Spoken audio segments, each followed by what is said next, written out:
Welcome, everybody.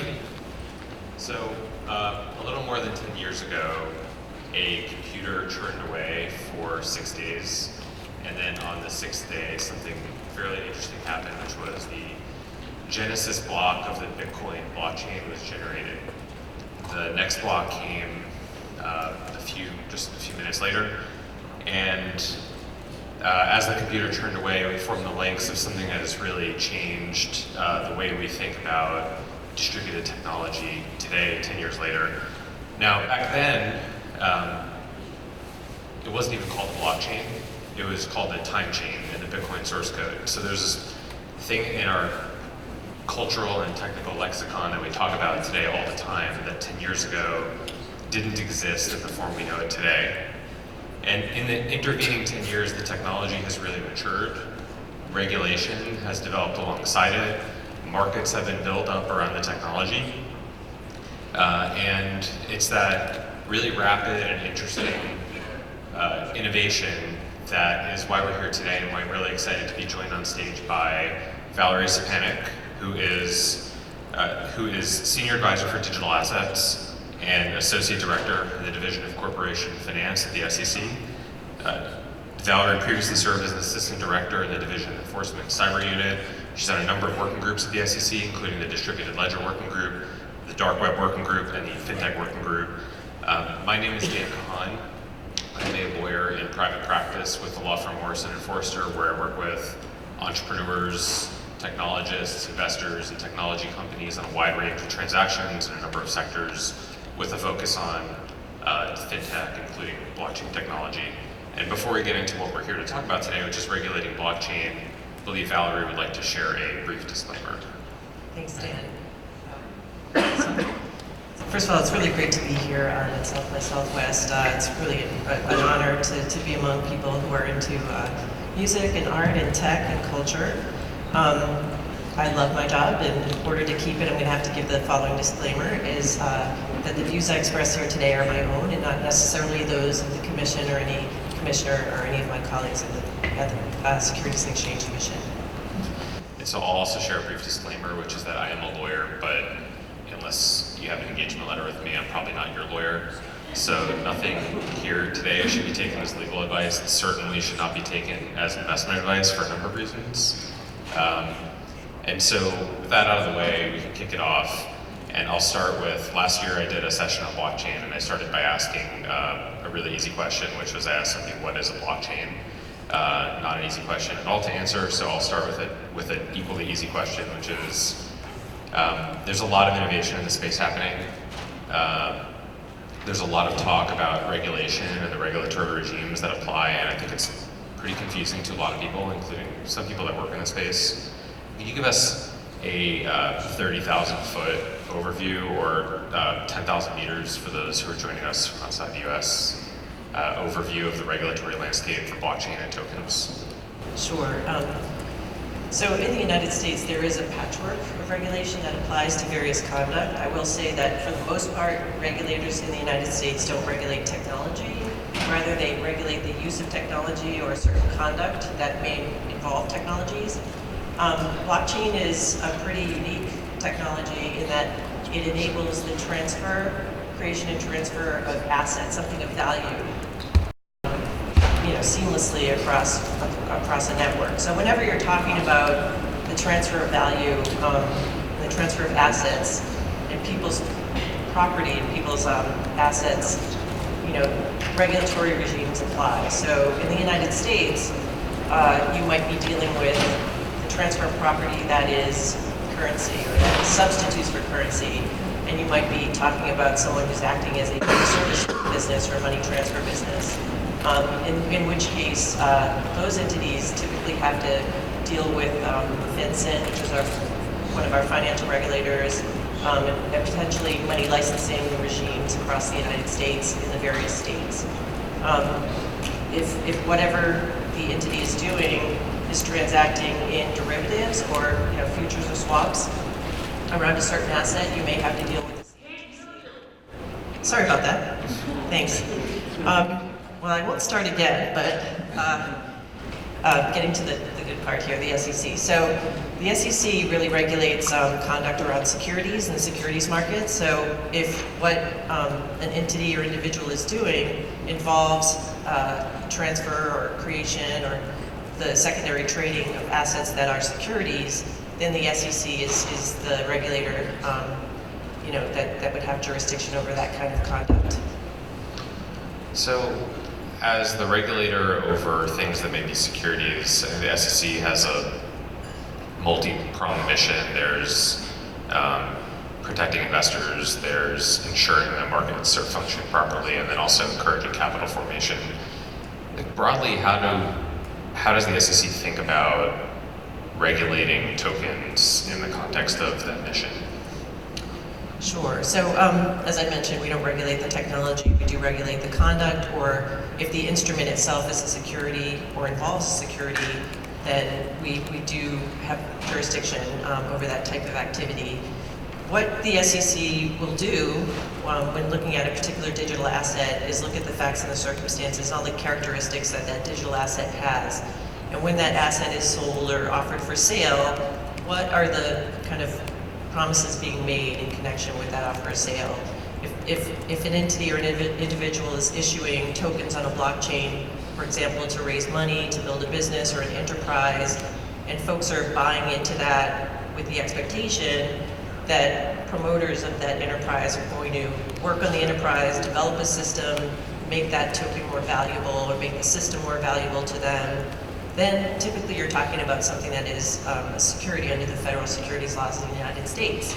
And so if someone is offering or selling something that is a digital asset that is a security, then those offers or sales typically have to be registered with the commission or subject to some valid exemption from registration.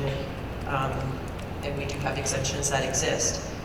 And if someone takes that digital asset and then is trading them on secondary trading markets, if that is a security, then typically those secondary trading markets have to be registered as national securities exchanges or broker-dealers. But again, these registration provisions and other provisions of the federal securities laws are really there to protect investors. And we at the SEC have a great interest in promoting innovative technologies that can help investors in the markets, but we also paramount to our mission is investor protection and the protection of the integrity of the market. So we have things in place around disclosure relating to offers or sales of things that are investments and fair trading practices around secondary trading venues. So we do have quite a interest in promoting kind of safe innovation that's good for us, but that doesn't harm investors in the markets. So is it fair as a general principle to say that when you're looking at those types of questions that the staff's thinking focuses more on the substance rather than the form? That's exactly right. Digital assets can take many different forms.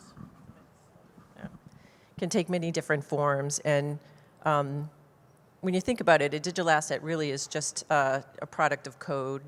So any number of things can be programmed into that code, just like any number of features can be written into a written contract. And so we really have to look at every aspect of a digital asset, including what is the code directing, what is the blockchain being used that underlies the asset, who are the participants in the blockchain, what is the consensus mechanism, what is the governance around the blockchain, is it permissioned, is it permissionless, is there a central authority? So there are many different things that we look at to determine whether or not something really has the characteristics of a security or an investment. So the fact you do this, the inquiry is really fact specific, and you mentioned that, and that's been in a lot of the literature. And I think to some extent there are innovators in the space that look at that and say, well, we'd really like to have a set of bright line rules so we know exactly where we fall, and the staff should have, the SEC really should articulate very early a framework for determining, whether this token is A or B.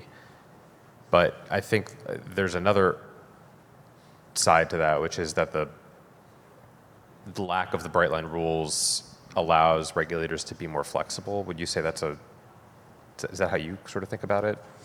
Yeah, I do. The securities laws are pretty principles-based in this country, and so they are flexible because they're meant to capture any number of kind of activities that would qualify as the offer and sale of securities under the securities laws. And so when we apply these laws, we do so in a flexible way. I understand that folks do want bright line rules sometimes, and when you have innovative technologies that are changing rapidly, like blockchain, the challenge for a regulator is really allowing a little bit of room for growth and experimentation and to see where these technologies go without guarding against folks from getting hurt in the market. So I think you'll see the approach that we've taken at the SEC is we've brought a number of enforcement cases against certain folks who are committing fraud. There are a lot of folks in this area who like to take advantage of the exuberance around new technologies, and they may commit kind of fraudulent activities. And so we want to protect against that kind of thing. But at the same time, we don't want to, I think if you were to impose a new regime of regulations in a very precipitous way without kind of studying it and seeing where it goes, you might actually steer the technology one way or the other. You might not leave the room for growth that you want to leave for innovation and growth.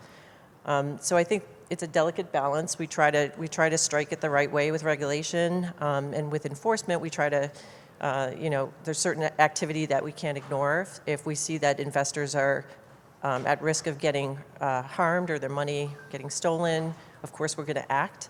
And again, we want to act deliberately and bring the right cases and not over-regulate. But at the same time, there is that balance. So we're trying to strike that balance at the SEC, and I think, well, we can get into this topic next, but we've set up a FinHub, which is a center of financial innovation at the SEC for folks to come and talk to us. So if you want, we can talk about that next. Yeah, I think that's a great topic to talk about. One of the things as a lawyer in private practice who's advising people on projects is a frequent topic of conversation is how and when to engage with regulators. And I often find myself telling people, you should talk to your advisors, your legal counsel, your other advisors, and try to figure out who your regulators are to talk to them. Engagement is often upfront really helpful because it's always better to find your regulators than let the regulators find you. So the SEC has actually done a lot by way of trying to encourage engagement. You mentioned FinHub. Could you talk a little bit about what FinHub is? Sure. So we set up the FinHub late last year, but it's really been an extension of a lot of the efforts that have been going on across the divisions and offices in the area of distributed ledger technology and other areas. And FinHub is really, not to geek out too much on the technology, but you can think of it as a blockchain that exists in the SEC. And all of us are, the nodes are all the different divisions and offices across the SEC, and we all kind of want to take in information and immediately disseminate it to where it needs to go so that we all have the same information at the same time, and it helps us to regulate better.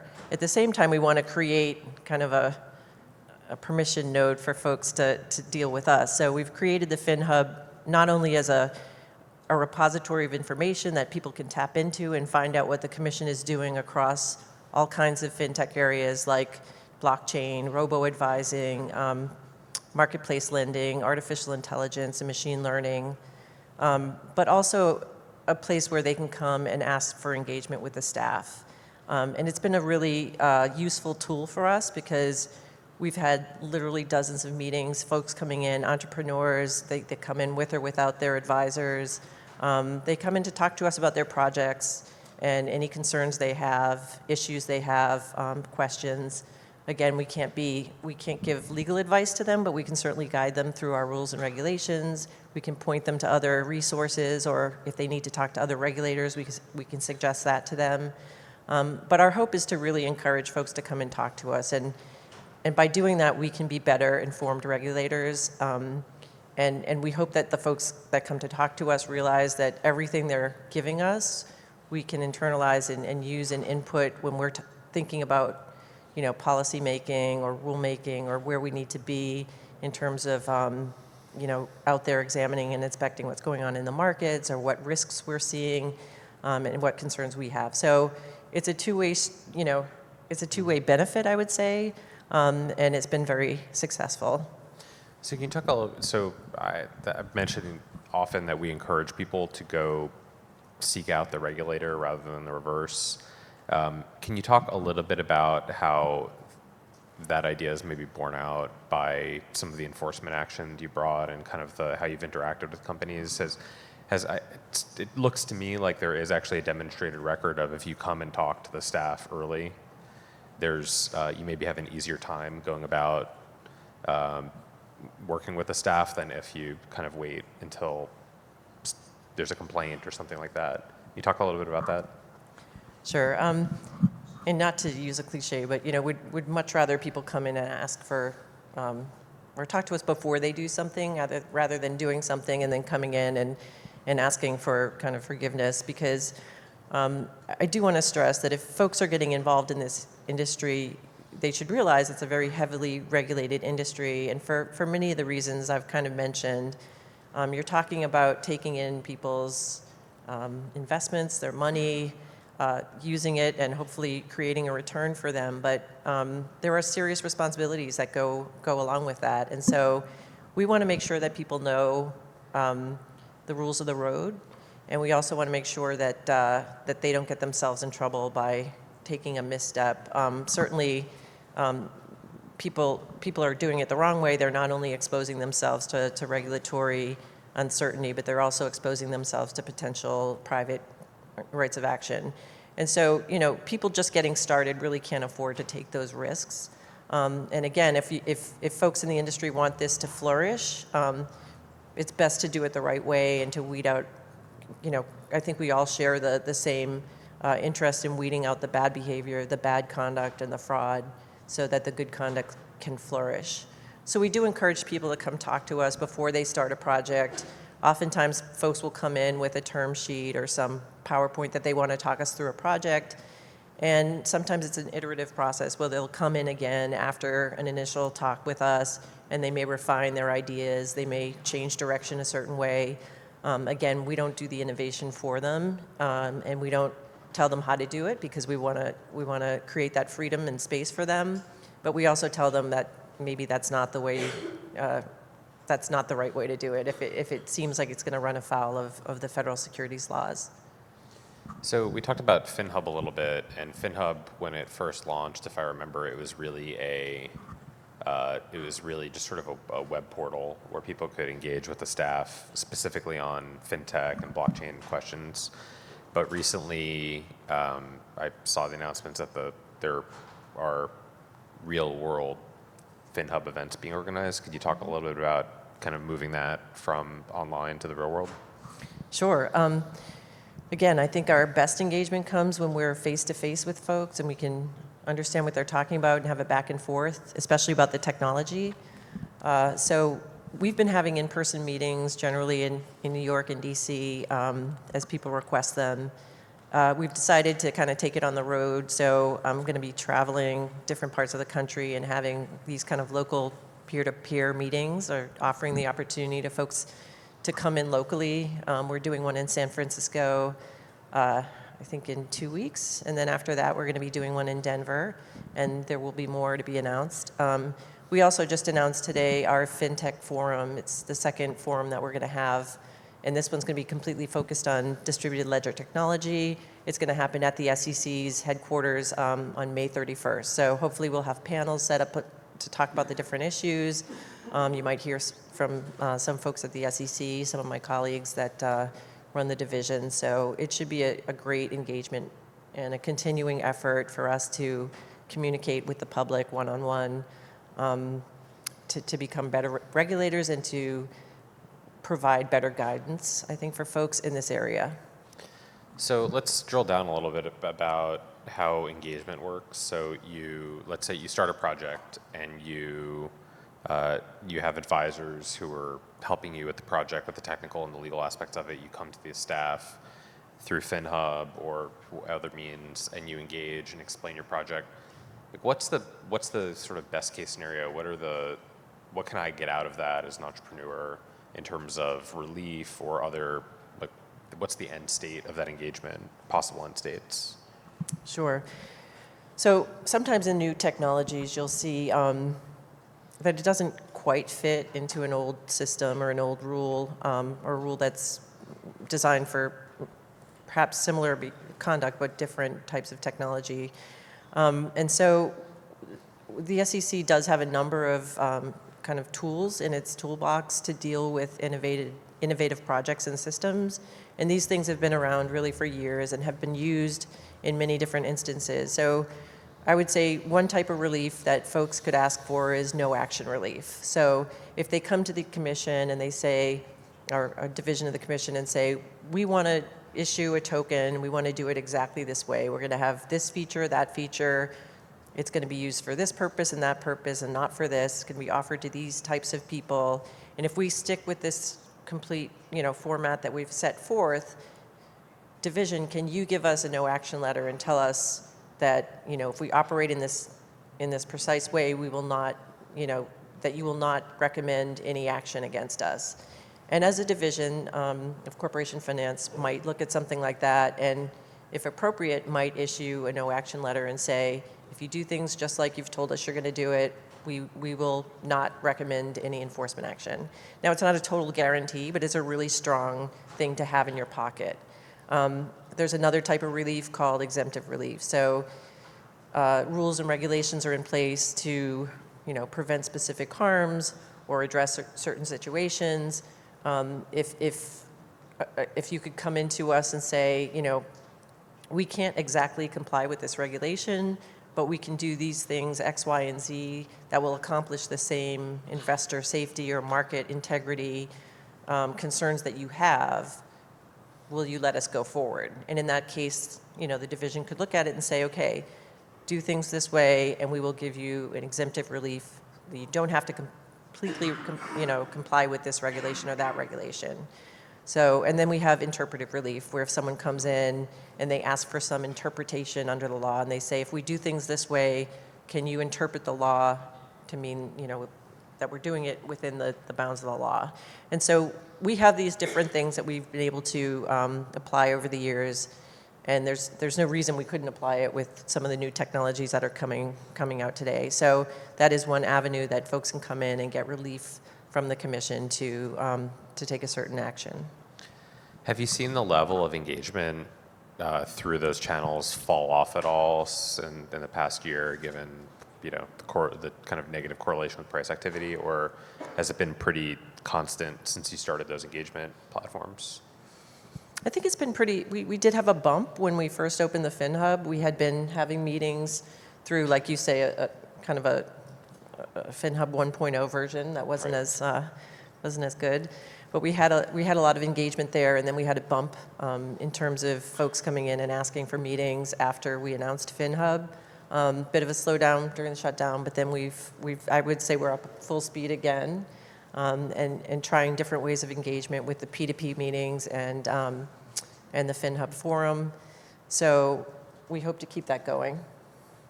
So to backtrack a little bit, one of the things you talked about a few minutes ago is how our securities laws in this country are principles-based, which means you really do look at the economic substance of the instrument rather than at what you call it. And so one of the things that was, if you were at South by Southwest in 2018 or 2017 at a blockchain event, there was probably a lot of talk about utility tokens, which were intended to be sort of distinguished from tokens that would be treated as securities. And now you hear a lot of people talking about maybe that label has dropped off a little bit in the wake of a lot of the guidance that the SEC has issued. But one of the things you do hear people talk a lot about now are stablecoins. And I think that there are some widely held views on stablecoins that they're really currency equivalents. They should be regulated by the CFTC, not by the SEC. Can you talk about how the staff thinks about the SEC's jurisdiction over stablecoins? Is that just like another unhelpful label, or does it mean something? Well, I think it does point out that folks like to put labels on things, but we'll always look behind the label to see exactly what's happening. So you can call it a utility coin, call it a stable coin, call it consumptive coin or some other coin. We're going to look at what are the actual characteristics, what's the economic reality of what's happening with the transactions involving the coin, and we'll give it the label that, you know, that it would deserve under the law. So if you're talking about a stable coin, and I've seen several different iterations. So I've seen ones that purport to be tied to some real asset, like real estate or gold or oil.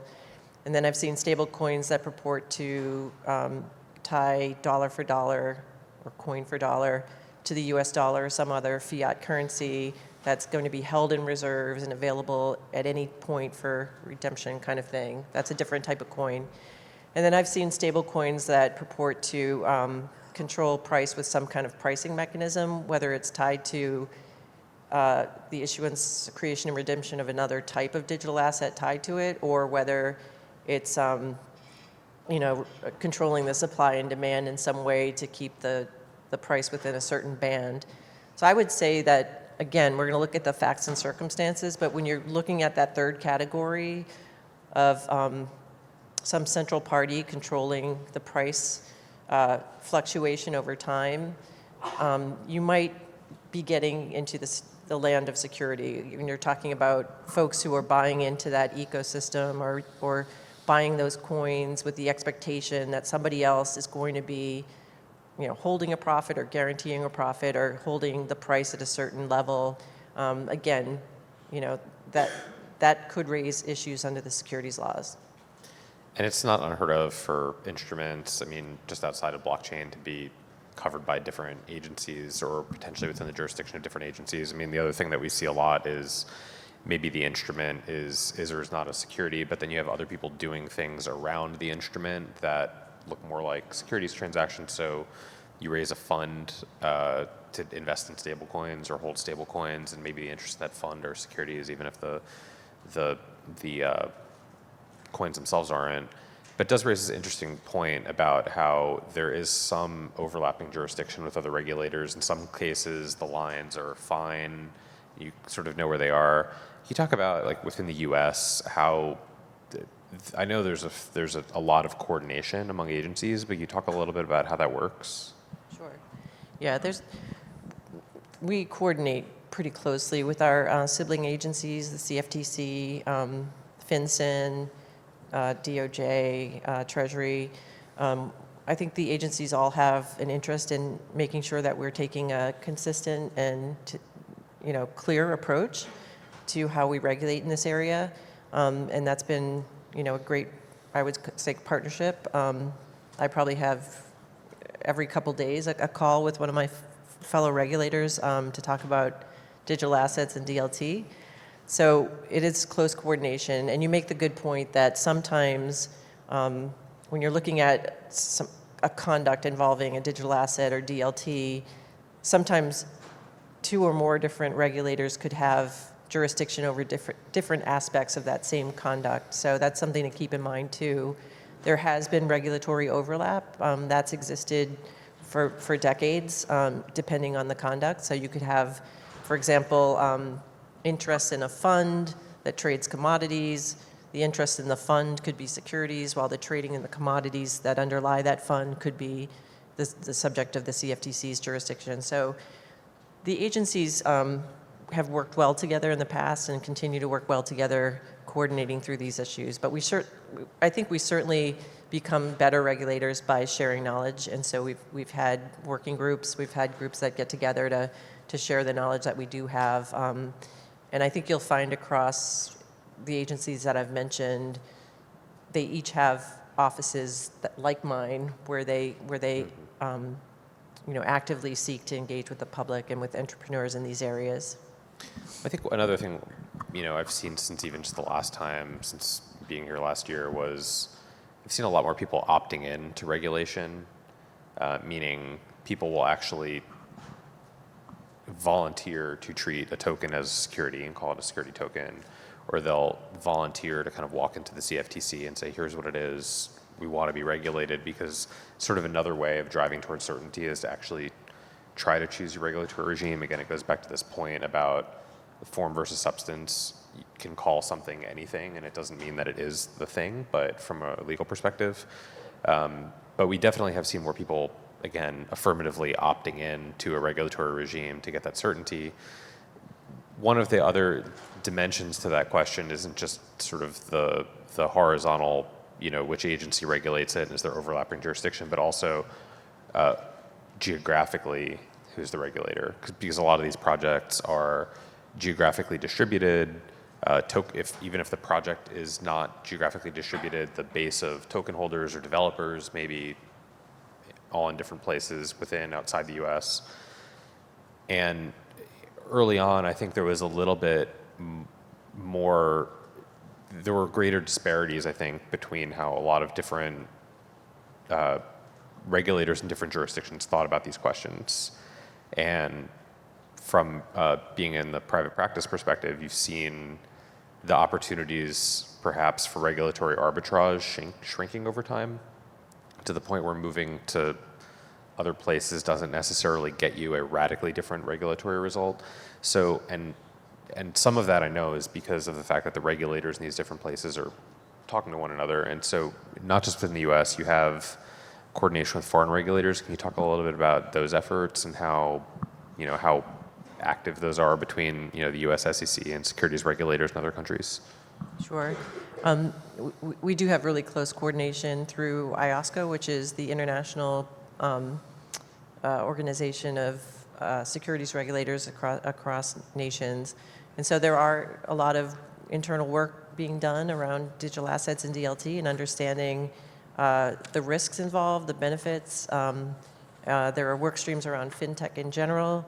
I would say across the world, you've got people, regulators are really paying attention to things around AML and KYC risks. So, with the growth of crypto, we do see increased risks with the anonymity and pseudonymity of cryptocurrencies that you could have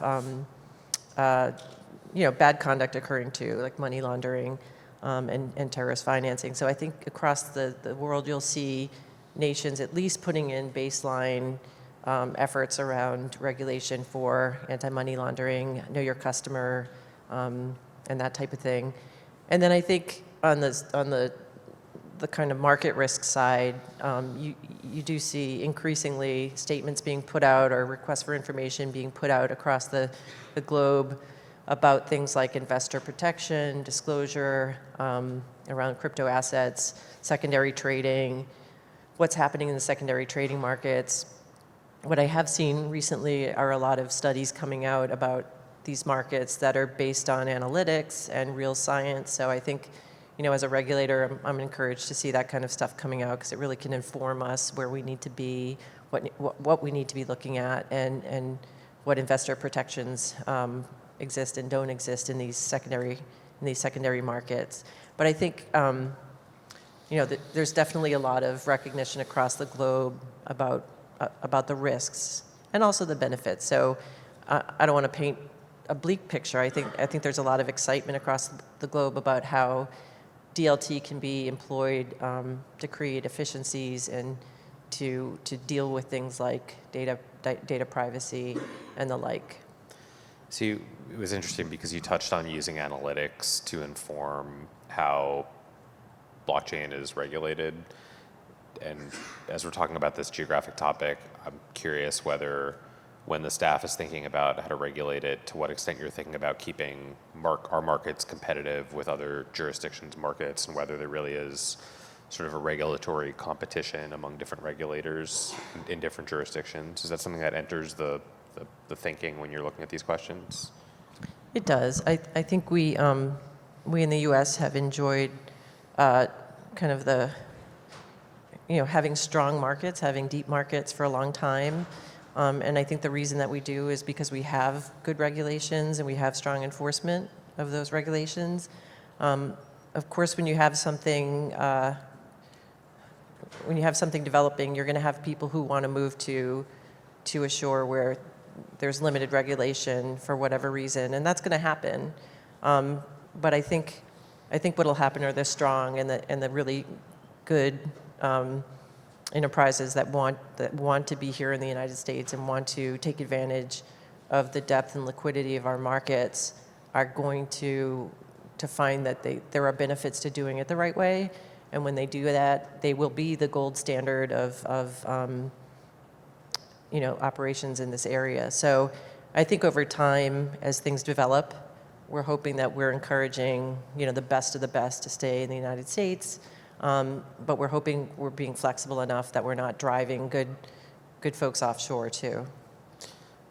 And I think one of the things that before the Dow report that people didn't appreciate was to the extent that U.S. securities laws apply to transactions even where a team is outside the United States, and even most of the token holders may be outside the United States, and there's not an issuance happening by a U.S. issuer. And so I think it's been very informative to a lot of people in the space about even if you sort of incidentally sell into the United States, it's not that you can completely opt out if you're touching the market. And so it's always good, I think, undertaking a project to understand how it fits into the U.S. regulatory framework, even if your initial thought is, well, we're non-U.S., it doesn't matter.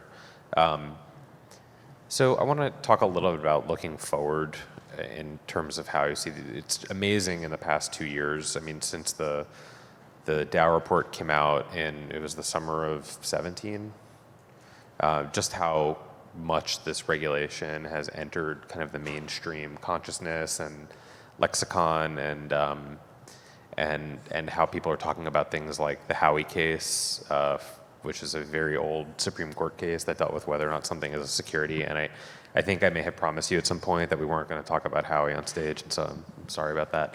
But you did. But I am curious about, there's been so much that's happened in 2 years.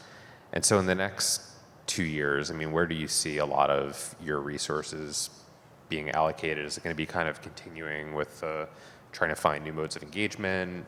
Is there an effort to rewrite all the securities laws? Like, what's the thinking about what engagement looks like going forward with the SEC? I do think we've seen the markets maturing, and just in the past few months, I've seen folks coming in with much kind of bigger projects than I had seen maybe last year or 6 months ago. Really well thought out, and I think I'm excited about what's going on in this area. I do think that you might find some of the incumbents looking to integrate some of the DLT into what the systems they're doing too, and maybe they're going to be partnering with the startups to do that. I think as folks are embracing the fact that they may need to be regulated, there are changes that may need to be made here and there. And so the SEC the staff has put out a couple requests for input. I think we put out one earlier this week about custody and how registered investment advisor, some questions around custody issues there. So I think from the SEC's perspective, we want to solicit input where appropriate and when we're thinking about making changes or tweaks here or there. People complain about the crypto winter, and I do think if we hope to kind of smell the crypto spring in the air, that journey is going to have to be, people walking with the regulators to get to that spring. But I do think, it's going to come. And so I think that to the extent people aren't afraid to come in and engage with us and, the CFTC, FinCEN, whoever you need to engage with to get there, the point is the doors are open, and I think there's hard issues to work through. The technology is complex, and we work hard to understand it, but it changes every day. So I think as things progress, the only way we're going to get there is for people to feel comfortable to come and talk to us and get our ideas as we hear what they're doing along the way. Yeah, and just to echo that, I mean, when the staff goes and asks for comment on something and says, we're thinking about how to regulate this, if you have an interest in it, you should comment. You don't always, you can work with lawyers to craft some type of, or band together with other people that are similarly situated to provide some feedback on it. But there have been some requests for comment that have had pretty, I mean, I'll say it, you won't say it, but pretty paltry response rates in comparison to other areas. Like if you ask for comment on disclosure outside of blockchain, on disclosure of like environmental or social matters or something, lots of people comment. I mean, the staff might get thousands of letters on those topics, and they ask about crypto custody, and you might get like 5 letters. And so when you see these, this is, again, not legal advice, but just practical advice. If you see the staff asking for input on something, it means that they really do want market input on it.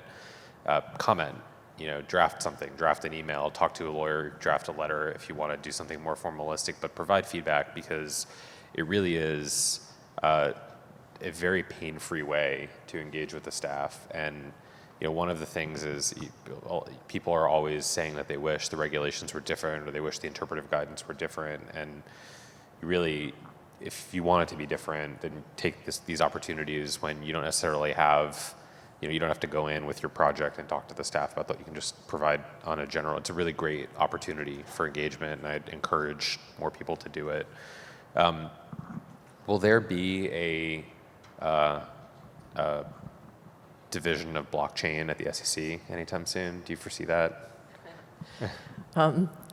Again, I mean, I think blockchain is a technology, so it's really getting integrated into where does it fit within the SEC, depending on what you're doing. So at the Division of Corporation Finance, we look at new products and we look at offerings. So if that offering is a token on a blockchain, or if it's cryptocurrency packaged into an exchange-traded product, or if it's shares in a fund, then you might be coming into the Division of Corporation Finance to talk to us about the issue and sale of that instrument. If it's like an exchange seeking to list a new type of product, and we have concerns about can they meet the standards for ensuring against manipulation in the market and investor protection and fair pricing, that might come to the Division of Trading and Markets. And they're really the experts at looking at whether or not something, an exchange can meet those requirements.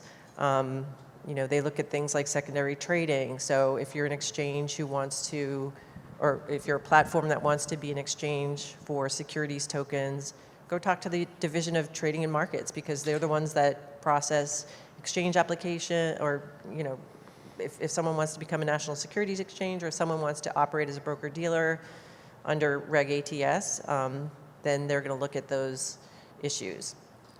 And we have our Division of Investment Management. So if you want to create a product that is a 40 Act fund that essentially holds crypto, or if you want to be a registered investment advisor and you want to advise your clients as to investing in crypto, then that's the division you'll deal with. So, I think I don't think we're going to have a division of digital assets, but I do think FinHub is kind of the place where the Center for Decentralization, I guess it's the place where that we try to bring folks together internally, and then provide a portal for folks to engage with us from the external side to kind of talk about all things crypto and digital assets, and make sure that we're all across the commission doing what we need to do in our various areas, but in a fully informed way. So if you think about how the SEC is organized, you have the commissioners and the commission and their staffs, and then you have these sort of different verticals that you described, and you're in Corp Fin or enforcement or trading and markets, investment management, and FinHub kind of reaches across those. Is that also the case with the DLT working group? The DLT working group was kind of subsumed into now the FinHub. So FinHub is much more, I think, of a one-stop shop when it comes to innovation at the SEC. And so one of the things, the staff has provided guidance historically in this area in a few different ways. So there have been speeches, both by the staff and the commissioners themselves, testimony, there have been letters. There have also been enforcement actions, which is like the here's what not to do type guidance. Do you sort of foresee that being the rulemaking mode going forward, or the guidance mode going forward, or do you think there's a place for more generalized guidance in this area? There's certainly room for more guidance.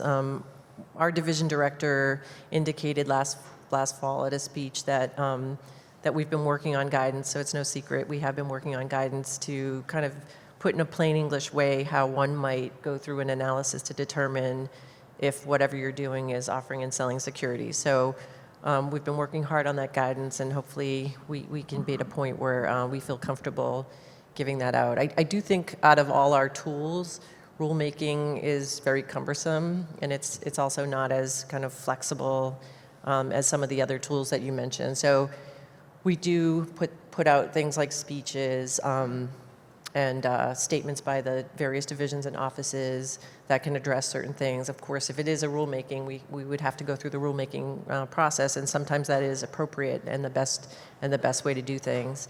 Enforcement cases, I think you'll find in this area we have been very kind of deliberate and picky about the enforcement cases that we've been bringing. You know, we started off bringing enforcement actions where people were using just Bitcoin or Litecoin in connection with some securities-related scheme.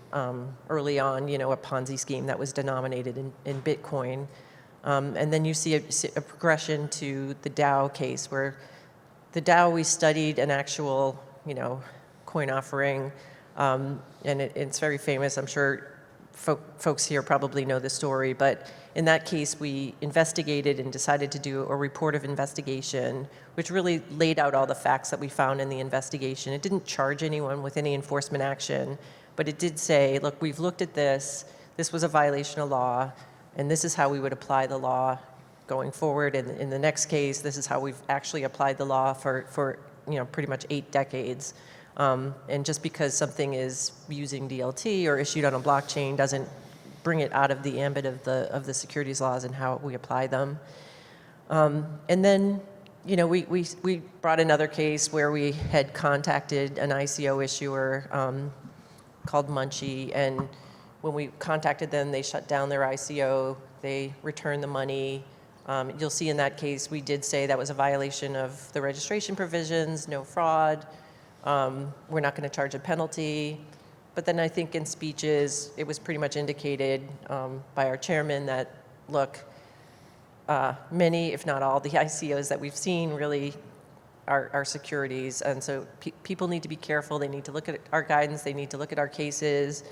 And going forward, you know, we will be doing enforcement action where people are violating the law. So then, you know, there was a series of cases we brought against fraudulent ICOs. So folks that were out there really making misstatements about what they were going to do with with investors' money, or they were misappropriating the money. And so we filed those cases, and I don't think anyone was very surprised, because the conduct in those cases, and you can read the complaints, that we alleged that there was fraud. So, you know, one would expect that the SEC is going to act to protect investors in the markets. And in fact, the folks that are out there trying to do it the right way probably want us to do that too, because they don't want, you know, the industry tainted by a bunch of bad actors, or, you know, potential investors being afraid to invest because they're afraid they're going to lose their money. No, you know, you want to proceed in a way where people have confidence that what they're investing in is actually, you know, what they think they're investing in.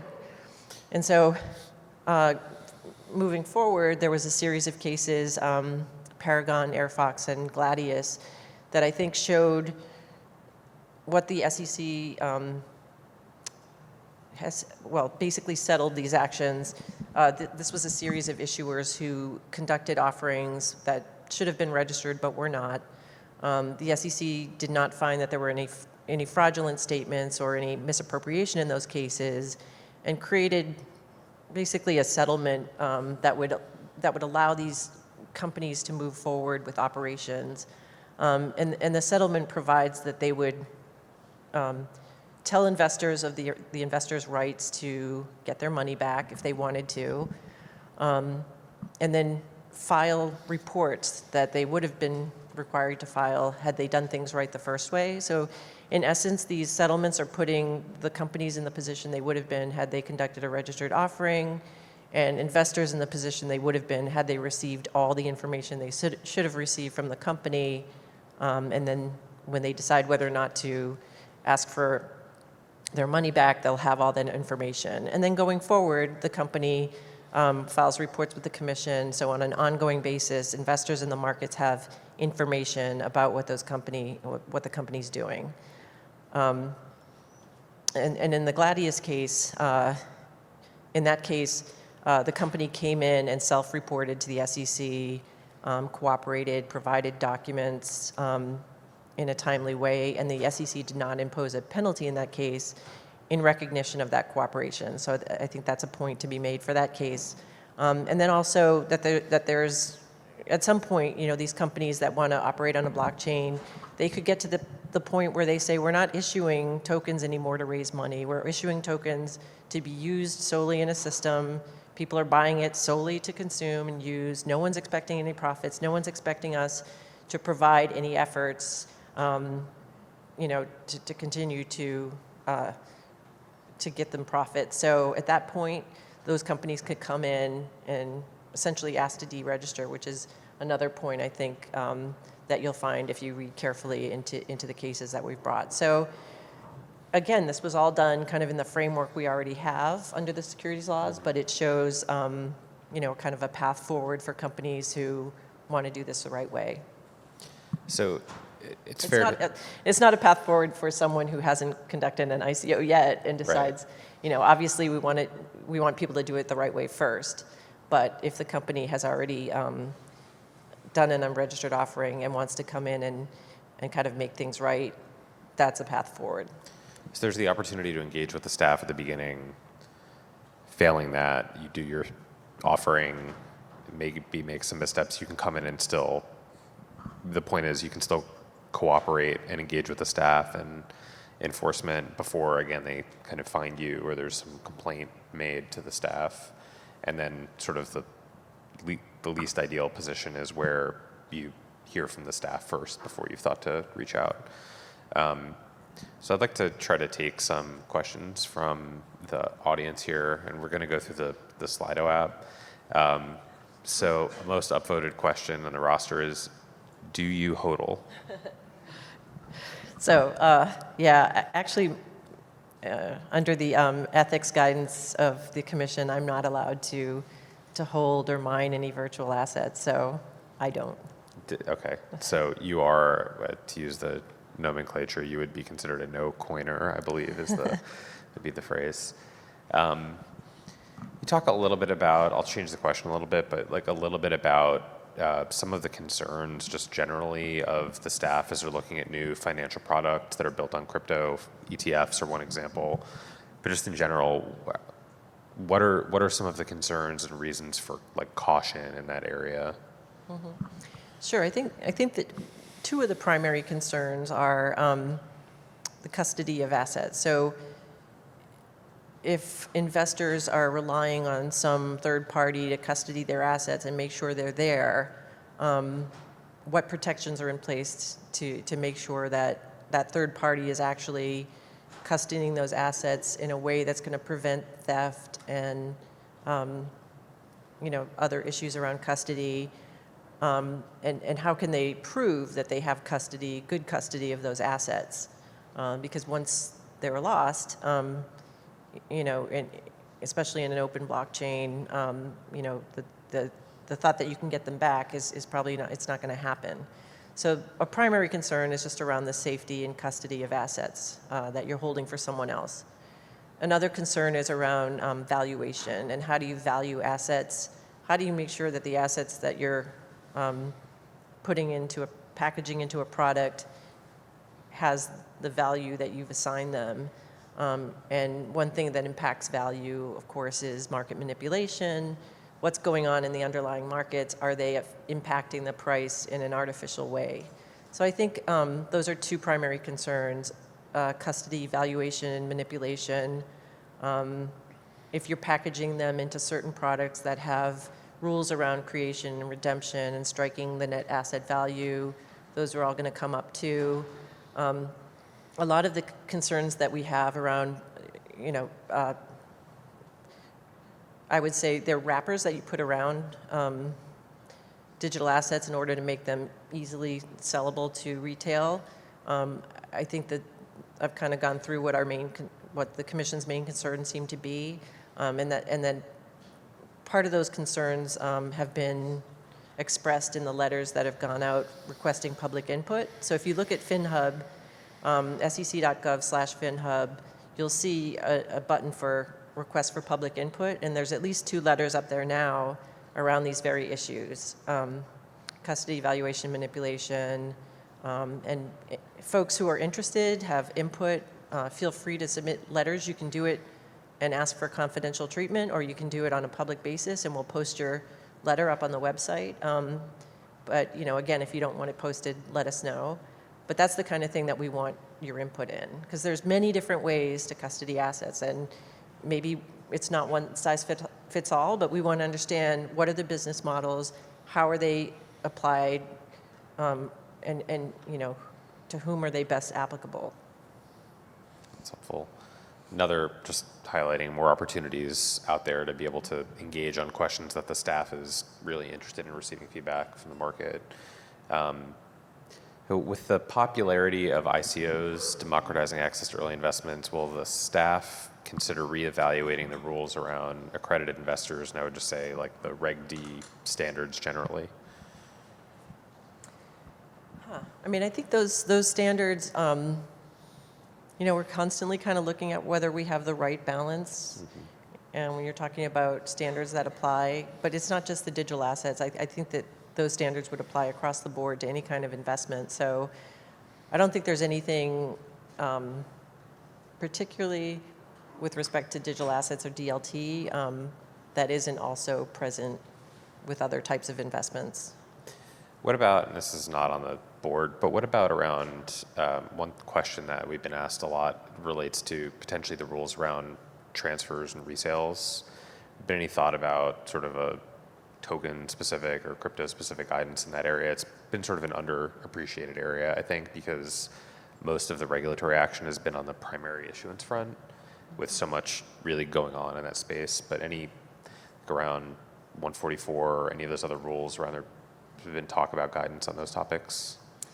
I mean, I think we're looking at a number of issues. I can't really comment on anything that's not public, unfortunately.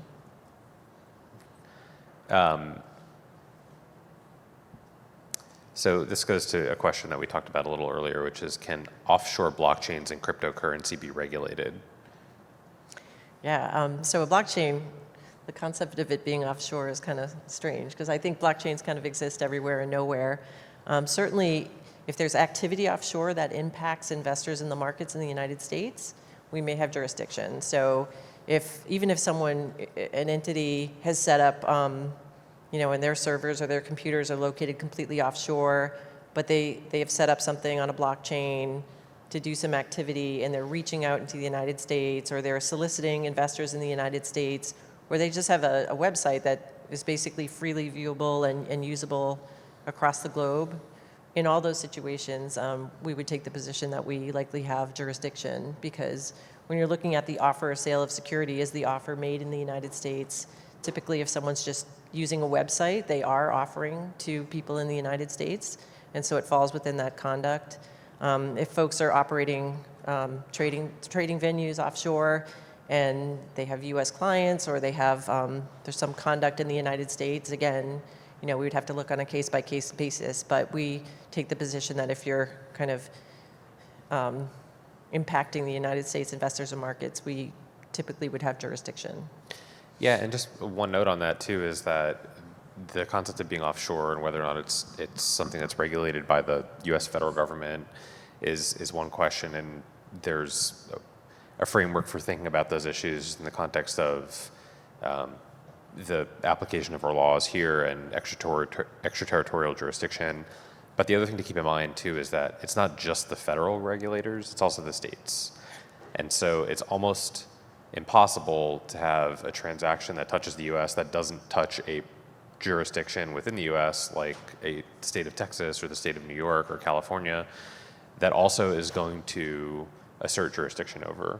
So I think if you ask regulators from those places as well, how do you regulate offshore transactions? They'd say if it has some nexus with our jurisdiction, we're going to consider regulating it. And so there is there's really regulation and innovation regulation happening at all levels. The state of Texas, where we are, has been really active in the space. Really appreciate your insight on how the SEC is thinking about it in coordination with others, and appreciate everyone for coming out for our session today. Thank you.